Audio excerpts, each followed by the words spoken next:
How do I come up with R1 and R2 for this question? Discuss whether tackling a certain macro problem is the most important approach to improving living standards. Somewhat similar to the previous essay, hard as it may sound, I think we should stop trying to think of R1 and R2 right away the moment you look at a question, okay? For some cases, it may be intuitive. Like if the question has two policies and they ask you which one is better, R1, E1, R2, E2 becomes very natural, right? Policy 1, pros and cons, policy 2, pros and cons.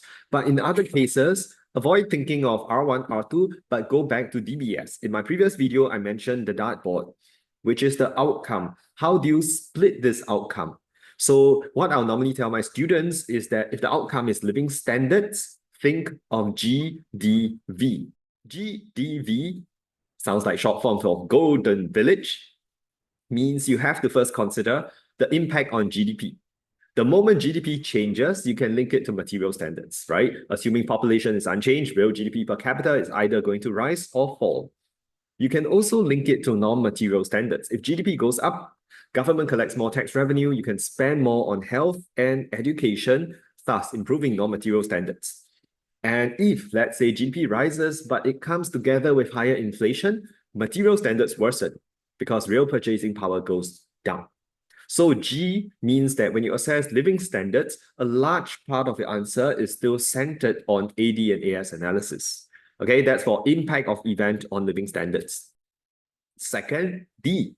D, I'm thinking of distribution and composition of GDP, which means Gini coefficient and whether you're spending more on capital goods or consumer goods.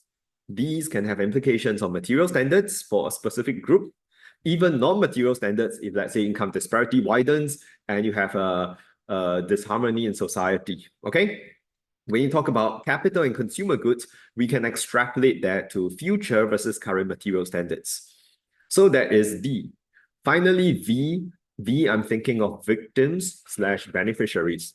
Look at the event and consider, could there be other victims or beneficiaries arising from this event? Okay, so if the approach, or rather the question is about tackling in unemployment, tackling inflation, tackling recession, you try to put that through GDP, and I think you should have a clearer view of how to answer your question.